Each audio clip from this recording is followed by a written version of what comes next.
പെട്ടെന്ന് പെയ്ത മഴ കാരണം ഞാൻ വേഗം തന്നെ ബസ് സ്റ്റോപ്പിലേക്ക് കയറി. കുട്ടികളെല്ലാം അതിനുള്ളിലേക്ക് കയറിയതും തിങ്ങി നിറഞ്ഞ ബസ് സ്റ്റോപ്പ് എൻ്റെ കാൽ ഒരു ചവിട്ട് കിട്ടിയ ദേഷ്യത്തിൽ ഞാൻ നോക്കിയതും അത് അവളായിരുന്നു. ഞാൻ ആരൊക്കെയാണോ നോക്കി നടന്നിരുന്നത്, അവൾ എൻ്റെ തൊട്ടു മുന്നിൽ. എന്തോ ഞാൻ പതറിപ്പോകുന്നത് പോലെ തോന്നി. ഇത്ര അടുത്ത് കണ്ടതിൽ ശ്വാസം എടുക്കാൻ തന്നെ ബുദ്ധിമുട്ട് തോന്നി. എനിക്ക് ആരുടെയോ കാലിൽ ചവിട്ടി എന്ന് മനസ്സിലായി. അവൾ തിരിഞ്ഞു നിന്ന് എന്നെ നോക്കി. അവളുടെ ആ നോട്ടം ചെന്ന് കൊണ്ടത് എൻ്റെ ചങ്കിലായിരുന്നു. കൺമഷി എഴുതിയ ആ കണ്ണുകൾ എന്നെ കൊത്തി വലിച്ചു.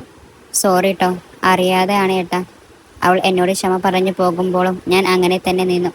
തിരിച്ചൊരു വാക്കോ ചിരിയോ അവൾക്ക് കൊടുത്തില്ല.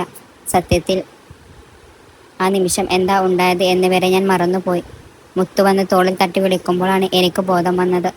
ആ നിമിഷം തന്നെ താൻ അവളെ കണ്ട കാര്യം ഞാൻ പറഞ്ഞു. അവൻ എൻ്റെ പ്രവൃത്തിയെ കളിയാക്കുമ്പോഴും എൻ്റെ മനസ്സിൽ മുഴുവൻ അവൾ തന്നെയായിരുന്നു. രാത്രിയിലെ ഉറക്കം വരെ അവൾ കാരണം നഷ്ടപ്പെടാൻ തുടങ്ങി. മനസ്സിൽ വീണ്ടും അവളെ കാണണം എന്ന് അതിയായ ആഗ്രഹം തോന്നി. ആ രാത്രി പെട്ടെന്ന് അവസാനിക്കാൻ വരെ തോന്നി. പിറ്റേന്ന് രാവിലെ നേരത്തെ തന്നെ മുത്തുവിനെ കൂട്ടി സ്കൂൾ ബസ് സ്റ്റോപ്പിൽ വന്നു നിന്നു. വരുന്ന ഓരോ ബസ്സിലും അവളെ തിരഞ്ഞു. ഒരിക്കൽ പോലും അങ്ങനെ ഒന്നും ചെയ്യാത്ത എൻ്റെ സ്വഭാവം കണ്ട് എല്ലാവരും കളിയാക്കി. അളിയ, ആ പെണ്ണ് അസ്ഥിയിൽ പിടിച്ചു എന്ന് തോന്നുന്നു. എന്തായാലും അതിൻ്റെ കഷ്ടകാലം. മുത്തു കളിയാക്കി പറയുമ്പോൾ എല്ലാം എൻ്റെ കണ്ണുകൾ തേടിയിരുന്നത് അവളെയായിരുന്നു. അവൾ ബസ്സിൽ നിന്നും ഇറങ്ങിപ്പോകുന്നത് ഞാൻ നോക്കി നിന്നു. അവൾ മായുന്നത് വരെ നോക്കി അവളുടെ ക്ലാസ് അന്വേഷിച്ചു വരാൻ വേണ്ടി മുത്തുവിനെ വിട്ടു. അവൻ എല്ലാം അന്വേഷിച്ചു വന്നു. അവളെക്കുറിച്ച് എല്ലാം പറയുമ്പോൾ ഞാൻ പോലും അറിയാതെ എൻ്റെ ചുണ്ടിൽ പുഞ്ചിരി നിറഞ്ഞിരുന്നു. ഡാ, നീ എപ്പോഴാ അവളോട് ഇഷ്ടം പറയുന്നേ? മുത്തുവിൻ്റെ ചോദ്യം എന്നിൽ ഒരു ആളൽ ഉണ്ടാക്കി. അവളുടെ മുന്നിൽ പോയി നിന്ന് ഇഷ്ടം പറയാനൊന്നും തനിക്ക് കഴിയില്ല എന്ന സത്യവും. ഞാൻ അവളോട് നേരിട്ട് പോയി ഇഷ്ടം പറയില്ല. എൻ്റെ ഇഷ്ടം മനസ്സിലാക്കി അവൾ എന്നെ തേടി വരണം. അത് എങ്ങനെയാണടാ? വഴിയുണ്ട് മോനെ. അങ്ങനെ തൻ്റെ ഇഷ്ടം തുറന്നു പറയാൻ വേണ്ടി കത്തെഴുതാൻ തന്നെ തീരുമാനിച്ചു. അവൾക്ക് ഇഷ്ടമാവാതെ അവളുടെ മുന്നിൽ ചെന്നു വെറുതെ കോമാളി വേഷം കെട്ടില്ല എന്ന് തീരുമാനമുണ്ടായിരുന്നു. അങ്ങനെ ഞാൻ എൻ്റെ മനസ്സ് അവൾക്ക് വേണ്ടി തുറന്നു. സത്യം പറഞ്ഞാൽ ഞാൻ എഴുതിയ വാക്കുകൾ ഒന്നും തന്നെ എനിക്ക് ഓർമ്മയില്ലായിരുന്നു. കാരണം അത് വായിക്കുമ്പോൾ അവൾക്ക് ഉണ്ടാവാൻ പോകുന്ന മാറ്റത്തെക്കുറിച്ചായിരുന്നു എൻ്റെ മനസ്സ് മുഴുവൻ. അങ്ങനെ അവൾക്ക് വേണ്ടി ഞാൻ എഴുതിയ എഴുത്ത് ഒരു കുട്ടിയുടെ കയ്യിൽ അവൾക്ക് കൊടുത്തയച്ചു. അന്ന് വൈകുന്നേരം അവളെ വീക്ഷിച്ചുകൊണ്ട് ഞാൻ കുറച്ച് ദൂരെ മാറി നിന്നു. എന്നാൽ അവൾ അന്ന് സാധാ പോലെ പെരുമാറി. എന്നിൽ അത് നോവായി.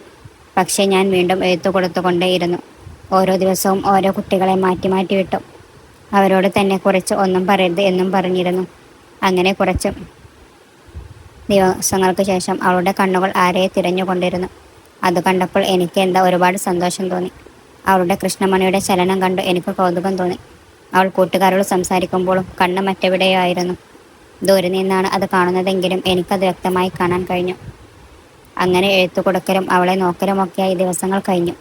അങ്ങനെയിരിക്കെ എനിക്ക് നാട്ടിൽ പോകേണ്ട ആവശ്യം വന്നു. പിന്നെ കുറച്ച് ദിവസം സ്കൂളിൽ പോയില്ല. സത്യത്തിൽ അപ്പോഴാണ് അവളെ കാണാൻ വേണ്ടി ഹൃദയം തുടിച്ചത്. വന്ന അന്ന് തന്നെ സ്കൂളിലേക്ക് ഓടിയെത്തി. രാവിലെ ഒരുപാട് തിരഞ്ഞുവെങ്കിലും അവളെ കണ്ടില്ല. എന്തോ മനസ്സിൽ വല്ലാത്ത വിഷമം ഉണ്ടാക്കി. അതൊന്ന് ക്ലാസ്സിലിരിക്കാൻ തോന്നിയതേയില്ല. വൈകുന്നേരം കുട്ടികൾ വരുന്നത് വരെ സ്റ്റോപ്പിൽ ഉള്ള കമ്പിയിൽ ഇരിക്കുമ്പോഴാണ് ഒരു കൊലുസിൻ്റെ താളം കേൾക്കുന്നത്. കേട്ട ഉടനെ നോക്കിയതും അത് അവൾ തനിക്ക് മുന്നിൽ നിൽക്കുന്നു. പക്ഷെ അവളുടെ നോട്ടം മുഴുവൻ തന്നിലായിരുന്നു. എന്തോ അത് നേരിടാൻ കഴിയാതെ ഞാൻ വേഗം തന്നെ അവിടുന്ന് പോയി. അപ്പോൾ അവൾ, അറിഞ്ഞോ നീയാണ് കത്ത് കൊടുത്തതെന്ന്? അറിയില്ലടാ. പക്ഷെ അവളെ എന്നെ തന്നെ തുറിച്ചു നോക്കി. എന്തോ അറിഞ്ഞിട്ടുണ്ട്. കൂട്ടുകാർ എല്ലാം അവളോട് പോയി പറയാൻ പറഞ്ഞപ്പോൾ ഒന്നും എനിക്കതിനുള്ള ധൈര്യമില്ലായിരുന്നു.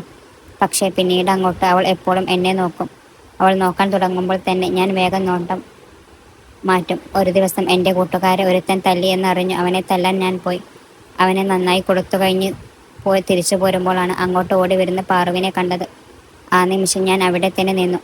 പാറി അടികൊണ്ട് നിൽക്കുന്ന അവനെ പിടിച്ചെഴുന്നേൽപ്പിച്ചു. എന്നോട് എന്തൊക്കെയോ സംസാരിക്കുമ്പോൾ എല്ലാം എൻ്റെ കണ്ണുകൾ അവൾ പിടിച്ചു നിൽക്കുന്ന അവൻ്റെ കൈകളിൽ തന്നെയായിരുന്നു. എനിക്കെന്തോ ആ കാഴ്ച ഒരുപാട് ദേഷ്യമുണ്ടാക്കി. പിന്നെ അവളെ കാണാൻ പോലും തോന്നിയില്ല. പിന്നീടുള്ള ദിവസങ്ങളിൽ ഞാൻ പാറുവിനെ കാത്തു നിന്നില്ല. തൻ്റെ അമ്മയെപ്പോലെ അവളും ചതിക്കുമോ എന്നൊരു പേടി. അങ്ങനെ പോകുകയാണ് ഒരു ദിവസം സ്കൂൾ വിട്ട് കടയിൽ നിൽക്കുമ്പോൾ ഒരു കുട്ടി വന്ന് എൻ്റെ കയ്യിൽ ഒരു എഴുത്തു തന്നത്. അത് വായിച്ചു നോക്കിയതും എൻ്റെ കണ്ണുകൾ മിഴിച്ചു. എന്നെ കാണാൻ ഒന്ന് വരുമോ? ഒരു കാര്യം പറയാനാണ്. അത് വായിച്ചു നോക്കി അത് കൊണ്ടുവന്ന പയ്യനോട് ആര് തന്നെന്ന് ചോദിച്ചപ്പോൾ അവൻ ചൂണ്ടിയ ഭാഗത്തേക്ക് നോക്കി. പുറത്ത് ആൾത്തറയിൽ നിൽക്കുമ്പോൾ കണ്ടു ഞാൻ തന്നെ നോക്കി ചിരിച്ചു കൊണ്ടുവരുന്ന പാറുവിന്. എന്തോ അവൾ അടുത്ത് വരുന്തോറും ഒരു വെപ്രാളം തോന്നി എനിക്ക്. എന്താ അമ്പലത്തിൽ കയറാത്തത്? അത് പിന്നെ എനിക്ക് എന്തോ ഒരു പരവേശം തോന്നി. അവളുടെ മുഖത്ത് നോക്കാൻ പോലും കഴിയാതെയായി. പെട്ടെന്നാണ് എന്നെ ഞെട്ടിച്ചുകൊണ്ട് അവൾ ഇരച്ചീന്തിൽ നിന്നും ചന്ദനം എടുത്ത് എൻ്റെ നെറ്റിയിൽ തൊട്ടു തന്നത്. ഞാൻ പാറുവിനെ മേയിച്ചു നോക്കി. അവളും എന്നെ നോക്കി ചിരിച്ചു. ഈ നാദിൻ്റെ പാറു ആവാൻ എനിക്ക് സമ്മതമാണ്. അതും പറഞ്ഞവൾ ഓടിപ്പോയി. കുറച്ചു ദൂരെ പോയി എന്നെ തിരിഞ്ഞു നോക്കി ചിരിച്ചു. ഞാൻ അപ്പോഴും അവളുടെ വാക്കുകൾ കേട്ട സ്തംഭിച്ചു നിലക്കായിരുന്നു. അവിടെ തുടങ്ങി ഞങ്ങളുടെ പ്രണയകാലം. സ്കൂളിൽ ഇടവേളകളിൽ കണ്ടു ഒരു നോട്ടം മതിയായിരുന്നു ഞങ്ങൾക്ക്. അങ്ങനെ ഞാൻ +2 ആയി, അവൾ 10ാം ക്ലാസ്സും. ഞായറാഴ്ചകളിൽ അമ്പലത്തിൽ വെച്ചോ അല്ലാത്തപ്പോൾ സ്കൂളിൽ വെച്ചും കാണും. ചിലപ്പോൾ മഴയത്തോടി അവളുടെ കുടയിൽ കയറിപ്പോകും. അപ്പോൾ അവളുടെ കൈകൾ വിറക്കുന്നത് ഞാൻ കണ്ടിരുന്നു. എന്നാലും നീ എങ്ങനെ എന്നെ കണ്ടുപിടിച്ചു?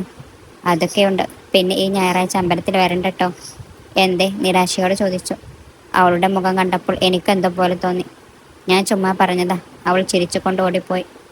ഞായറാഴ്ച അവളെ കാത്തു നിൽക്കുമ്പോഴാണ് അവളുടെ കൂടെ വരുന്ന ആളെ ഞാൻ കണ്ടത്. എൻ്റെ അടുത്തെത്തിയതും അവൾ എനിക്ക് അവനെ പരിചയപ്പെടുത്തി.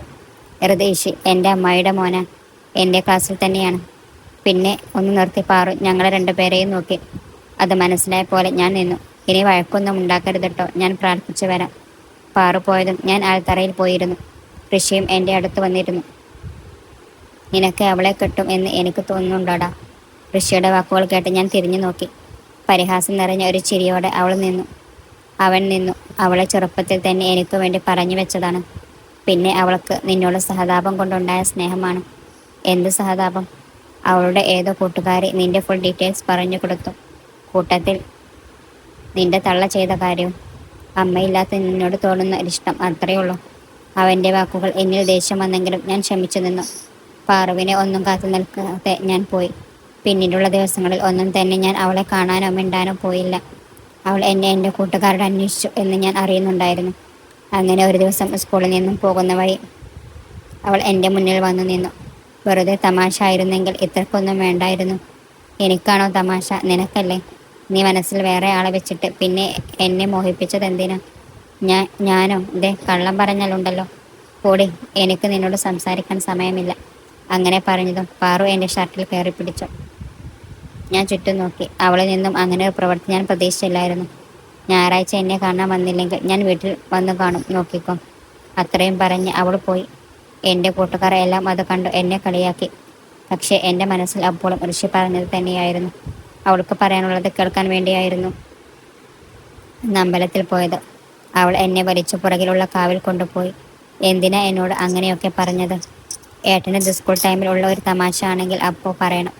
മനസ്സിൽ ഓരോന്ന് കയറ്റി പിന്നെ അവസാനം എന്നെ കരയിപ്പിക്കരുത്. പാറു, എനിക്ക് നിന്നോടുള്ള ഇഷ്ടം സത്യം തന്നെയാണ്. എൻ്റെ ജീവിതത്തിൽ നിന്നെ സ്നേഹിച്ചതുപോലെ ഞാൻ വേറെ ആരെയും സ്നേഹിച്ചിട്ടില്ല. പക്ഷേ നീ എന്നെ സ്നേഹിക്കുന്നത് സഹതാപം കൊണ്ടാണെന്നറിഞ്ഞപ്പോൾ ആര് പറഞ്ഞു സഹതാപം കൊണ്ടാണെന്ന്? ഋഷി. അവന് വെറുതെ തമാശ ആക്കാൻ വേണ്ടി പറഞ്ഞതാവും. എൻ്റെ മനസ്സിൽ ഉള്ളത് മുഴുവൻ ഞാൻ അവനോട് പറഞ്ഞിട്ടുണ്ട്. എൻ്റെ ബെസ്റ്റ് ഫ്രണ്ടാണ് അവൻ. പാറു അങ്ങനെയൊക്കെ പറഞ്ഞെങ്കിലും എനിക്കെന്തോ മനസ്സിലൊരു സന്തോഷം തോന്നിയില്ല.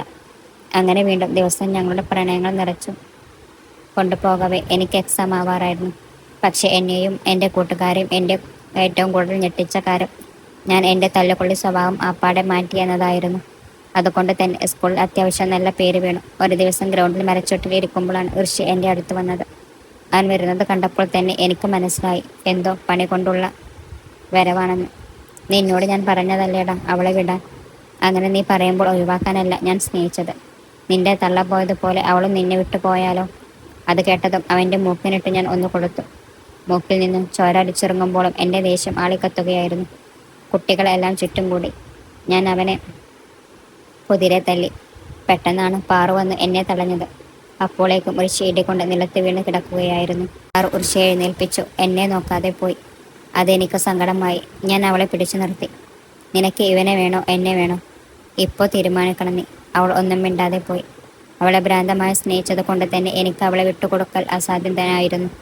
രണ്ടും കൽപ്പിച്ചു തന്നെയാണ് അന്ന് അവസാനമായി ഞാൻ അവളെ കാണാൻ പോയത്. അന്ന് ഞങ്ങൾ അവസാനമായി കണ്ടത് എൻ്റെ ജീവിതം മൊത്തം മാറ്റിമറിക്കപ്പെട്ട ദിവസം ഇന്നും എൻ്റെ ഓർമ്മയിൽ എരിയുന്ന കനലായി അതുണ്ട്.